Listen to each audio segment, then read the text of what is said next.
बुद्धान् कथम तनुवशत्वान् बुद्ध के शान्यजेयम् सुगतमगधरं वागधीशं शिवं वा जितभवमभिवन्दे भासुरं श्रीजिनं वा। देवादेव 1008 श्री श्रेयांसनाथ भगवान की 20वीं सदी के प्रथमाचार्य चारित्र चक्रवर्ती आचार्य श्री शांति सागर जी महाराज की, परम पूज्य आचार्य श्री वीर सागर जी महाराज की, परम पूज्य आचार्य श्री शिव सागर जी महाराज की, दीक्षा गुरुवर्य आचार्य श्री धर्म सागर जी महाराज की, परम पूज्य आचार्य श्री अजित सागर जी महाराज की, शिक्षा गुरुवर्य आचार्य कल्प श्री सुध सागर जी महाराज की, श्रीमद् जैन धर्म की, बोले वर्तमान के वर्तमान वास्तुराचार्य से वर्तमान सागर गुरुदेव की, पूज्याचार्य संघ की नमस्ते।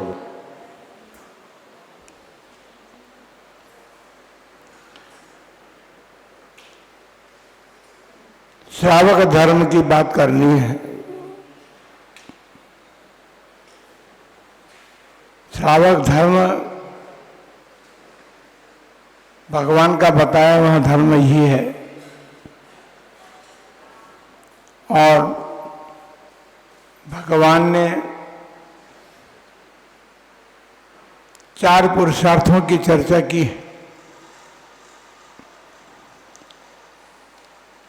श्रावक हो या साधु हो, सबको धर्म पुरुषार्थ करना है।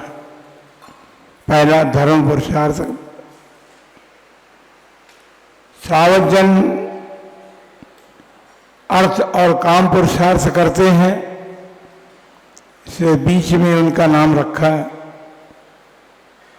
लेकिन मोक्ष पुरुषार्थ जो है वो श्रावक और त्यागी सभी जन करते हैं, इसलिए उसको अंत में रखा है, क्योंकि अंत में प्राप्त होता है वो मोक्ष पुरुषार्थ या मोक्ष की प्राप्ति अंत में ही होती है ना,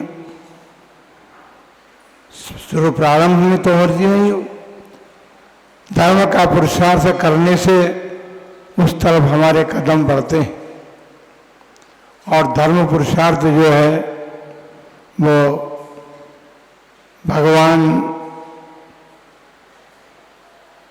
सर्वज्ञ वीतराग हितोपदेशी के द्वारा जो हमें दिव्य देशना प्राप्त हुई है, उस दिव्य देशना के माध्यम से हम अपने जीवन को सार्थकता प्राप्त करा सकते हैं।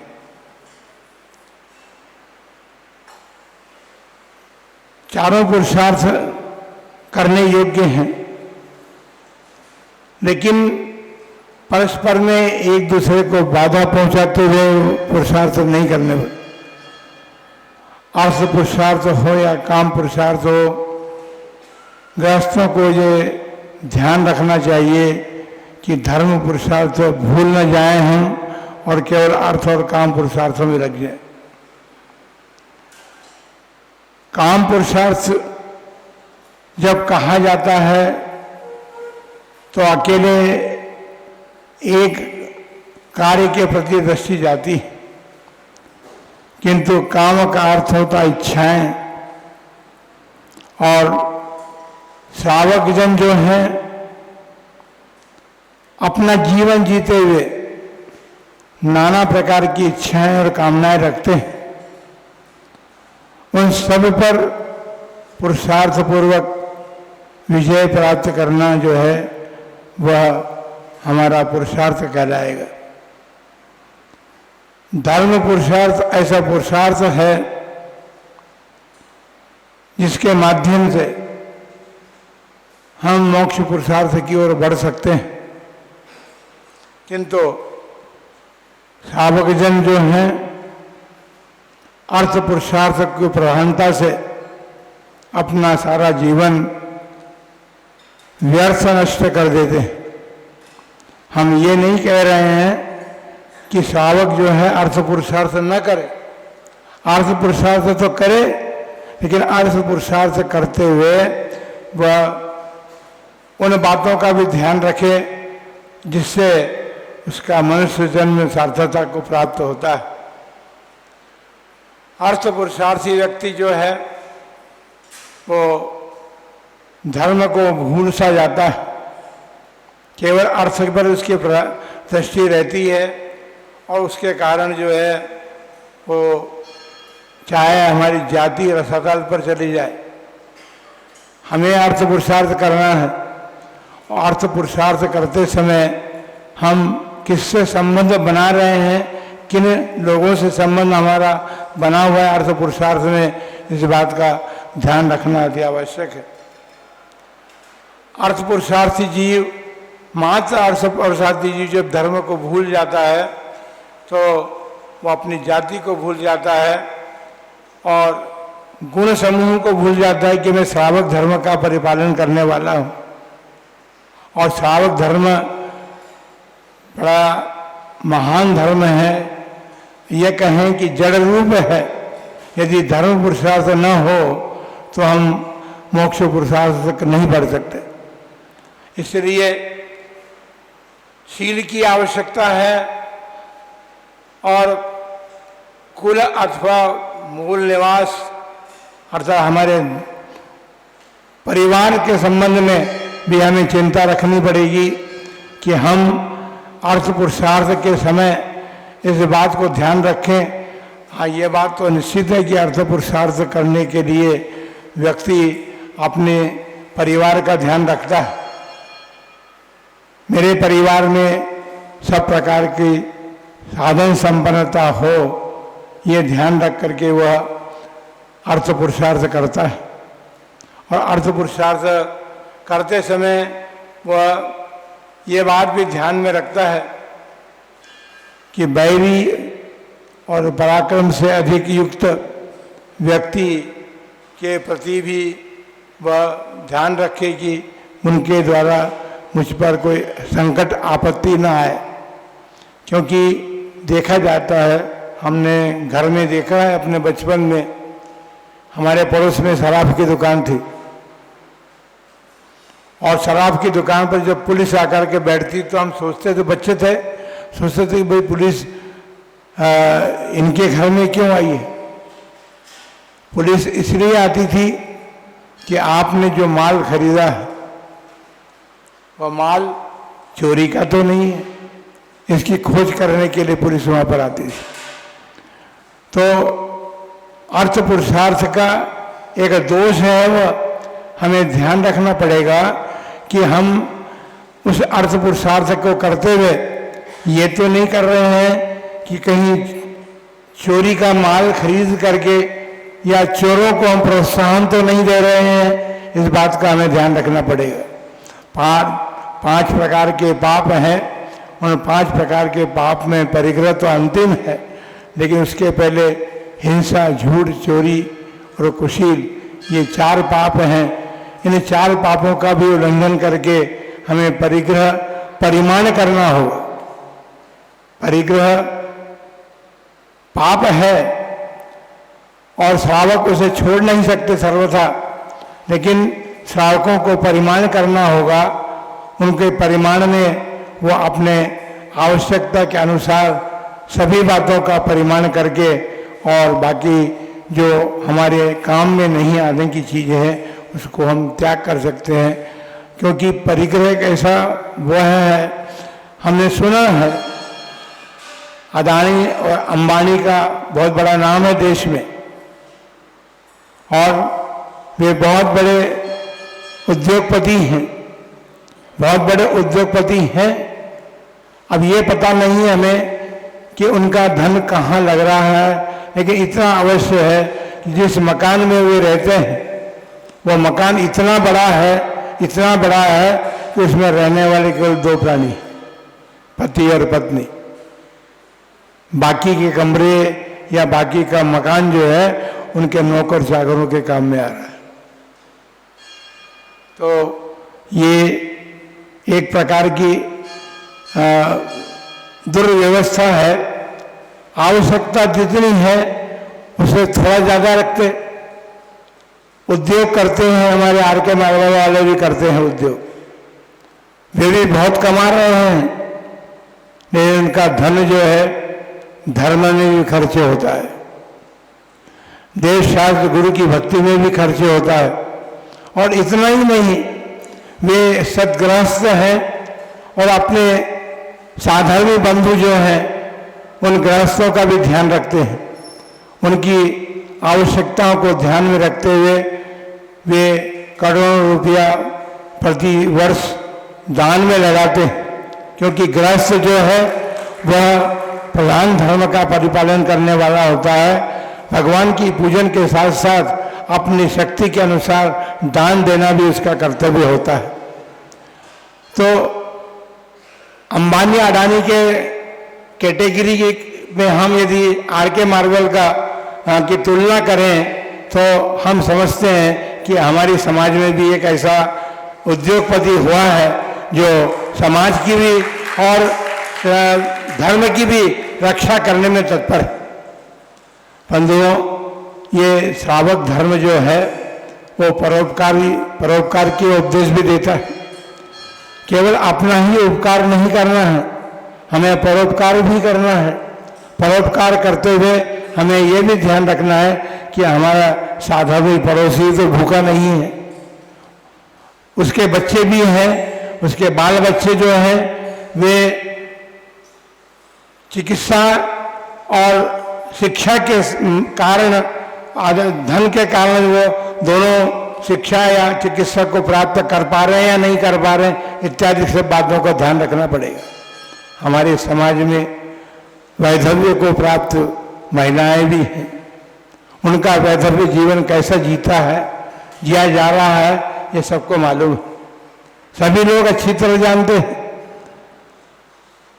ये कह कर के हम टाल देते हैं, अपना अपना कर्म है, अपना अपना कर्म भोगे, ठीक बात है, अपना अपना कर्म तो सबको ही भोगना है, क्योंकि अपने द्वारा किया हुआ कर्म कोई दूसरा नहीं भोगता है और अपने द्वारा कर्म का फल हमें ही मिलता है, हमें ही भोगना है, कोई दूसरा उसको देता भी नहीं हमको फल कर्म का, क्योंकि कर्म हमारे अपने हैं, कर्म उसके नहीं है जो वो फल हमें दे रहा है। लेकिन धारणा और दृष्टि हमारी यही बनी होती है, कोई पाप कर्म का उदय आता है और पाप कर्म के उदय से कोई निमित्त बीच में बन जाता है तो हमारी दृष्टि पाप कर्म पर न जा करके उसी व्यक्ति पर जाती है कि उसके कारण हमको ये दुख दर्द प्राप्त हुआ है।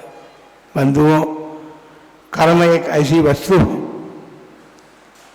यद्यपि वो अचेतन है, अचेतन होते हुए भी चेतन आत्मा के द्वारा बंध को प्राप्त होते हैं वो कर्म। चेतन आत्मा भाव कर्म रूप राग द्वेष और मोह आदि करता है, जिसके कारण नवीन कर्म का बंध होता है और प्राचीन कर्म के कारण वो राग द्वेषी और मोही होता है। उसके कारण से फिर नवीन कर्म का बंध होता है। इसी प्रकार द्रव्य कर्म से भाव कर्म और भाव कर्म से द्रव्य कर्म की परंपरा प्रतिदिन चलती है, सतत चलती है और हम संसार में परिभ्रमण रोक नहीं पाते अपना, क्योंकि हमारा पुरुषार्थ उस तरफ नहीं है। तो हम यही कहना चाहते हैं कि श्रावक धर्म जो है न्यायोपार्जित धर्म कमाने वाला हो, न्याय और अनीति को छोड़ करके न्याय जो है वह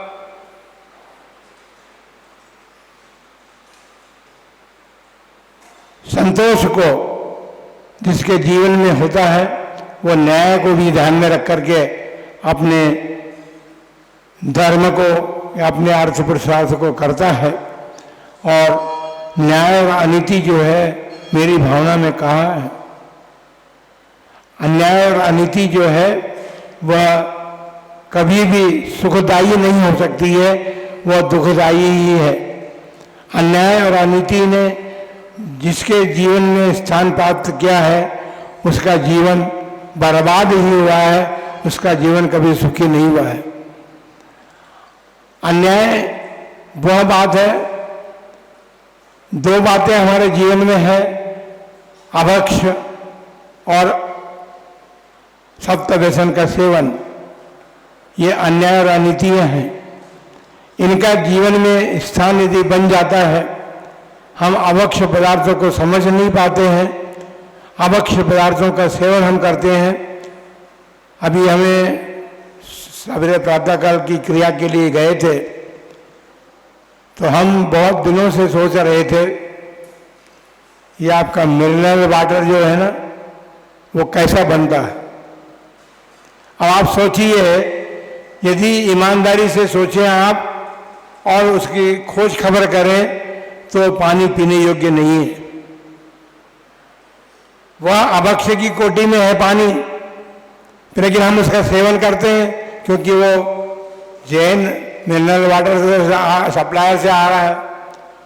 पर चाहे जैनी हो चाहे अजैन हो या कोई भी व्यक्ति हो, लेकिन उस व्यापार की जो विधि है वो तो उसी व्यापार से विधि करेगा। तो हमको ये जानना होगा कि ये किस प्रकार से व्यापार संपन्न कर रहा है, ये किस प्रकार से पदार्थ का निर्माण करके हम तक पहुंचा रहा है। इसको हम ध्यान में रखेंगे। हमें कुएं का पानी पसंद नहीं है, हमें बोरिंग का पानी पसंद नहीं है, हमें वो पानी पसंद है। आप लोग जो नहीं पीते हैं वो तो बहुत अच्छी बात है कि उस पानी का सेवन करने योग्य नहीं है, उससे बचना ही चाहिए। लेकिन बहुत से लोग ये कहते हैं कि महाराज क्या करें, ब्याह शादी में जाना पड़ता है, वहाँ तो वही मिलता है। ब्याह शादी में जाएंगे वही मिलेगा। आप घर में मटके का पानी पीते हैं, लेकिन वहाँ पर जाकर के वही पानी पिएंगे आप। तो बताइए, आप मिट्टी का बर्तन कुम्हार ने बनाया है और मटका बनाया है, और मिट्टी के बर्तन में पानी जब भरा जाता है तो वो कितना शीतलता को प्राप्त होकर के हमारी प्यास को बुझाने का कारण बनता है। हम उस पानी को पी करके अपनी प्यास बुझाते हैं। हम बचपन में खेलने के लिए जाते थे, और जब खेल करके आते थे तो हमारे पड़ोस में हमारे ताऊ जी का मकान था। मकान दोनों ही इतने दूर से लंबे थे, तो पानी रात में पीने के लिए मकान के मध्य भाग में लाकर रखा जाता था। हम खेल करके जब पहुंचे और जब पानी पीने बैठे तो हम पानी बड़े खड़े खड़े नहीं पीते थे, बैठ करके शांति से पानी पीते थे। और एक आध घूंट पानी पी करके हम प्यास नहीं बुझाते थे, भरपेट पानी पीते थे। तो हमारी ताई ने कहा कि भैया तुमको पानी पीना हो तो तुम पीछे के स्थान पर जाकर कृपया करो, ये पानी तो हम रात भर के लिए सब परिवार के लिए लेकर के आते हैं, तुम अकेले आधा मटका खाली कर दिया आपने। तो ऐसा नहीं है। इस प्रकार से देखिए, इच्छाएं तो बहुत होती हैं, और प्यास और भूख ऐसी चीज है जो प्रत्येक जीव को लगती है, चाहे किसी भी गति का जीव हो उसको सताती। और वो प्यास बुझाने के लिए और भूख शांत करने के लिए भोजन करता है और पानी भी पीता है। लेकिन भोजन और पानी का ध्यान रखना होगा कि वो अयोग्य तो नहीं है। अब अयोग्य यदि भोजन करके हम अपनी प्यास और भूख को बुझा रहे हैं तो हम समझते हैं कि हम भगवान श्रेयांसनाथ कहें या 24 तीर्थंकर भगवान कहें, उनके भक्त नहीं है। क्योंकि जो भगवान का भक्त होता है वो भगवान की वाणी का भी श्रद्धालु होता है। जो भगवान का भक्त होता है वो केवल भगवान को ही नहीं मानता, भगवान की बात को भी मानता है। और जो भगवान की बात को मानता है वो अपने जीवन को सार्थकता को बनाने में कुशलता प्राप्त करता है। इसलिए आप सभी लोग यहाँ पर भगवान जिनेन्द्र की, हमको बड़ा आनंद होता है कि इतना बड़ा भगवान श्रेयांसनाथ का स्थान है, और भरपूर स्थान होने के बावजूद भी कोई स्थान खाली नहीं रहता है। सभी भक्तगण आकर के अपने अपने अनुरूप भगवान की भक्ति करते हैं, पूजा करते हैं, और भगवान की पूजन करते समय अपने उपयोग को स्थिरता प्राप्त कराने का उपयोग पुरुषार्थ भी करते हैं। क्योंकि अभी तो संघ आया हुआ है, संघ के निमित्त से आचार्य महाराज को आप बुला करके लाते हैं, शांति धारा भगवान के आचार्य महाराज बोलते हैं, तो सबका ध्यान उस शांति धारा की तरफ इसलिए भी जाता है कि वे आचार्य महाराज बोल रहे हैं। इसलिए उपयोग को पूजा में स्थिर रखते हुए भी, क्योंकि भगवान का अभिषेक पूजा का प्रथम अंग है, भगवान का अभिषेक करने के बाद ही पूजन करनी चाहिए। जहाँ पर जैसी पद्धति, हमारी पद्धति से कोई विरोध नहीं है, आप जहाँ जिस पद्धति से पूजन अभिषेक करते हैं उसी अभिषेक से पद्धति से करते रहें, लेकिन अभिषेक जो है वो पूजन का प्रथम अंग है, ये बात सुनिश्चित है। और शांति धारा जो है हमारे भगवान जिनेंद्र के अभिषेक में या आगे हम जो पूजन करते हैं उसमें यदि हमारे प्रमाद से कोई दोष उत्पन्न हुआ है तो शांति धारा के बीज मंत्र जो है, वो बीज मंत्र जो हैं उन दोषों का प्रक्षालन करने में समर्थ होते हैं, इसलिए शांति धारा भी की जाती है।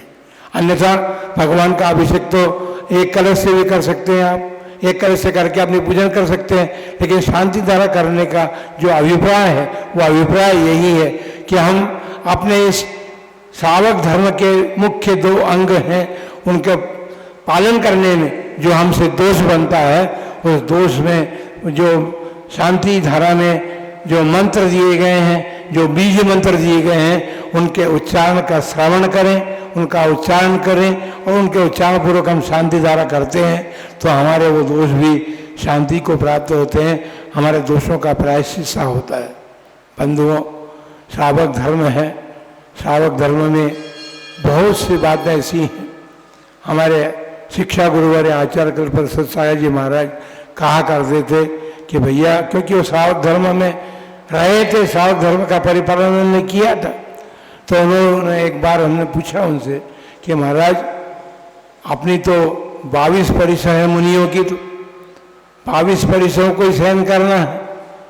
और वो बोले तो पागल है, अपनी भले ही 22 हो लेकिन गृहस्थों के श्रावकों के 22,000 परिसर है कि नहीं? आप लोगों की बात बताइए। 22 ही है कि 22,000 परिसरों को सहन करते हैं? सब सहन करते हैं ना, घर में बच्चों की भी सहन करते हैं, पत्नी की भी सहन करते हैं, अड़ोसी की पड़ोसी की भी सहन करते हैं। रोग शोक जो भी होता है, क्योंकि अड़ोसी पड़ोसी की सहन करने में शोक एक ऐसी वस्तु है जो हमारे जीवन को जर्जरित करता, और जर्जरित करने के कारण उस शोक का हम परिमार्जन करने का भाव रखते हैं। शोक को दूर करने के बहुत से उपाय हैं। भगवान जिनेंद्र के मंदिर में जिनालय में आकर के भगवान से प्रार्थना करें, हे भगवान, क्योंकि शोक आने का मुख्य कारण तो हमारा कर्म है। हमने असाध्य कर्म जो बंद किया है उससे नाना प्रकार के हमारे जीवन में ऐसी परिस्थितियां बनती हैं जिस असाध्य कर्म के कारण उन परिस्थितियों को हमको झेलना पड़ता है, और झेलना नहीं पड़ता बहुत से लोग तो स्वर्गस्थ भी हो जाते हैं उनको झेलते झेलते, क्योंकि ऐसी परिस्थितियां होती हैं जिनको सब व्यक्तियों के लिए झेल पाना अत्यंत कठिन होता है। कोई ऐसी परिस्थितियां भी आती जिसकी कल्पना हमने कभी अपने जीवन में की भी नहीं थी, कभी सोचा भी नहीं, और ऐसी परिस्थिति यदि आ जाती है तो अचानक आने वाली परिस्थिति जो है वह हमारे जीवन को भी समाप्त कर देती है। बंधुओं, इसलिए श्रावक जीवन आपने प्राप्त किया है। अभी तो शुरुआत की है हमने श्रावक जीवन की बात, अभी और करेंगे आपसे बात। तो श्रावक जीवन में, क्योंकि श्रावक जीवन जो है वह नींव के समान है, वो मोक्ष तक हमको ले जाने में कारण बनता है। ये श्रावक धर्म का हम जैसा भगवान ने कहा है, जैसा हमारी जिनवाणी कहती है, उसके अनुरूप हम अपने सार्वक धर्म का परिपालन कर लेंगे तो सुनिश्चित बात है कि हमारे अगले कदम मोक्ष के पुरुषार्थ की तरफ बढ़ेंगे और एक दिन हम अपना चतुर्थ पुरुषार्थ जो मोक्ष पुरुषार्थ है उसको प्राप्त करके अपने इस मनुष्य जन्म को सार्थक कर सकेंगे। इस संसार के पर पदार्थों का जो संपर्क हमारी आत्मा के साथ हुआ है, उस पर पदार्थों के संपर्क से सर्वथा रहित होकर के एक सिद्ध अवस्था को, शाश्वत सुख को प्राप्त करते हुए हम अपने जीवन में वो सुख प्राप्त करें, क्योंकि उसके लिए कहा जाता है अनुपम सुख।